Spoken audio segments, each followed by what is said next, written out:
Hi, this is Muho from Osaka. I haven't been doing any videos in English for a while, and today I have a guest, Xuan-san. Some of you might know her because she's the one who's teaching us yoga before the weekly Zazen classes. Every Sunday morning I do Zazen in Osaka Park, and I think I first met Xuan-san almost 2 years ago in spring of 2020. And after a while I asked her if she maybe could teach us yoga. So I've been learning yoga from her and she's been practicing Zazen with me. And today I would like to invite Xuan-san to tell a little bit about herself, how she got into yoga, and maybe also what she learned from Zen and how yoga and Zen maybe differs, but also there might be some connections. Yes. So maybe Xuan-san, you can introduce yourself, tell us a little bit about yourself. Yes.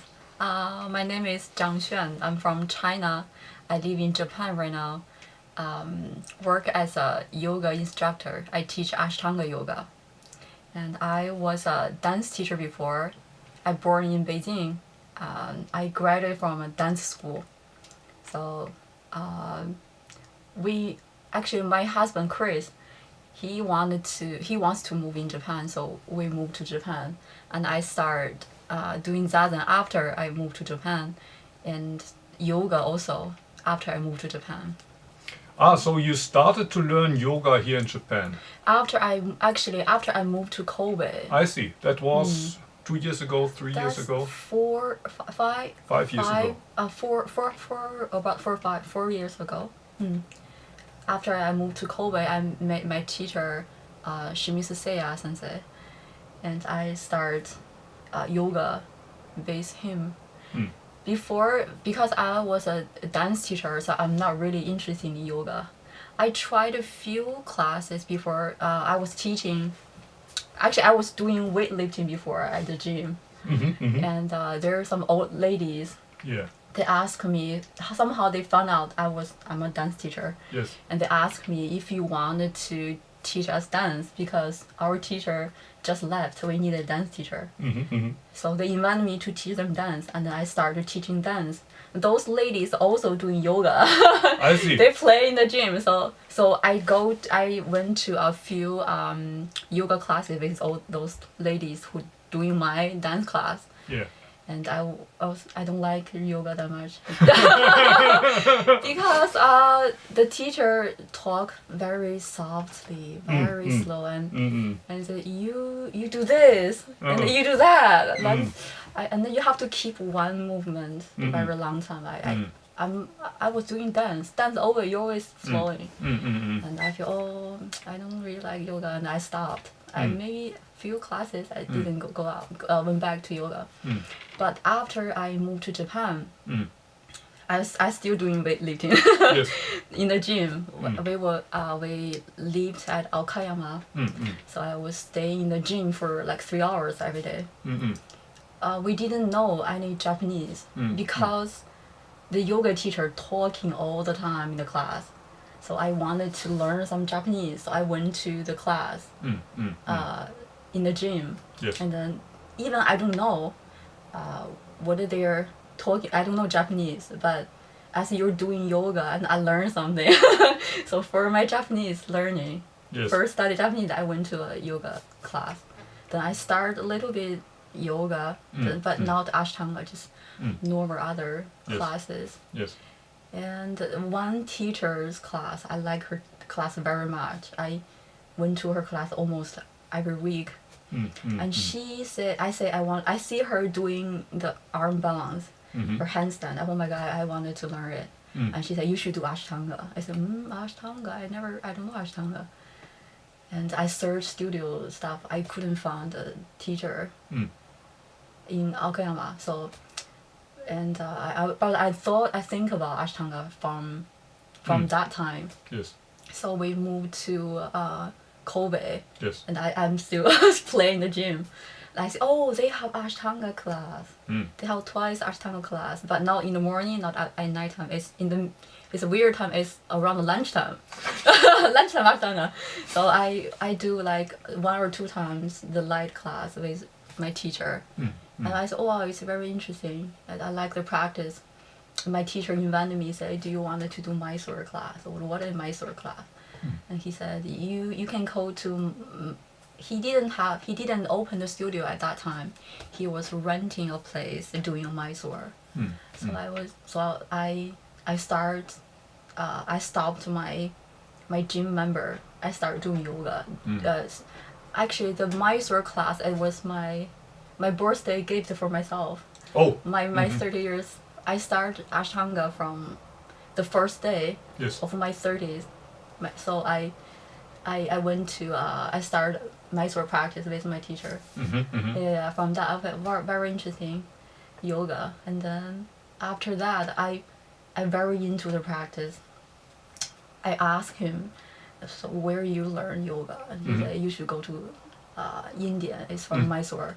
Then I said, when you go to Mysore, please go with you. And then I went to Mysore with my teacher. That's my first trip to Mysore. And then the second year, I want to go again. But my teacher started his new studio, Ashtanga Yoga Kobe. So he can't go the next year. So I went by myself. How often did you go to Mysore? Oh, only 2 times. Twice. I wanted to go. They start today. The new season start today. But because the corona, I'm worried I can't come back to Japan. As a foreigner. As a foreigner living in Japan, the rules always changing in Japan. I'm worried. What if I can't come back? What about Chris? So I thought maybe I'll wait for a while. Maybe I want to go back. Yeah, it's a gamble to leave Japan. Yeah. So now you're also teaching yoga, so you must be really serious about it. Do you do more yoga now than dance, or is it 50-50? Like slowly, I'm very into Ashtanga yoga practice, and then I cut my dance job a lot. I was teaching here like international kids dance school, so it's basically like English and dance together. But after I start doing yoga, after I make my first trip to Mysore, after I come back, I said, maybe I should do yoga. So what made you think like that? So what did yoga do for you? How did it change your life?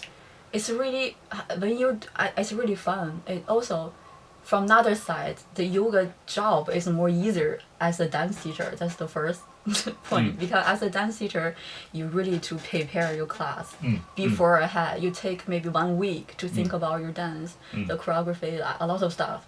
But for a yoga teacher, you just need to walk into a classroom and you watch the people who come into the class and you decided how you teach them. And for Ashtanga, we do the same order. So it's a lot easier. Also, I feel the dance work too much pressure. Like get angry easy, or you have to finish that. You have to finish the performance. The kids has to remember where the position, like so much pressure. So I said maybe I focus on yoga practice for myself, practice also for teaching. The teaching make my practice better, improved my practice. So I slowly cut my dance job, and now I only teach yoga. Maybe you should become a Zen teacher, because it's easier to just sit. You stay there.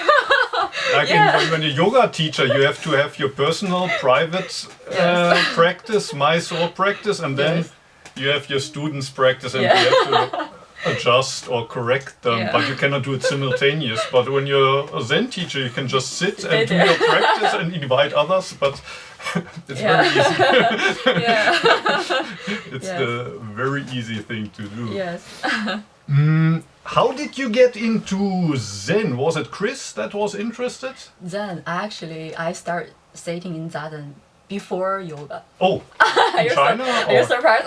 No. In Okayama. Yeah, Okayama. I see. The first time I have a little bit of taste of Zen is Chris proposed me at a Zen temple. So he proposed me at the Zen temple. This is the first time I said, oh, it's a temple, it's a Zen temple. This is the first taste of the Zen between me. And then we moved to Aokayama. Chris is very interesting in Asian culture, Zen, Buddhist stuff. And he found a temple, Rinzai-shu temple, So Genji, Yes. at Aokayama. So we start to visit the temple every Sunday. It's so beautiful. The temple is so beautiful. We get up around 5:30 every Sunday and ride our bicycle. Go outside.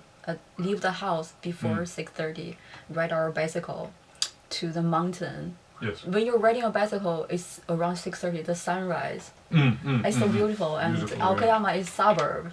Yes. So and then near the river, mountains, grass is so beautiful, beautiful ride. Then we ride our bicycle to a mountain, and then we lock our bicycle. We climb the mountain. There are bamboo forest in the mountain, and we go through the bamboo forest. And there a small link after the bamboo series. There frog. You can hear the frog in the morning, and there sakura.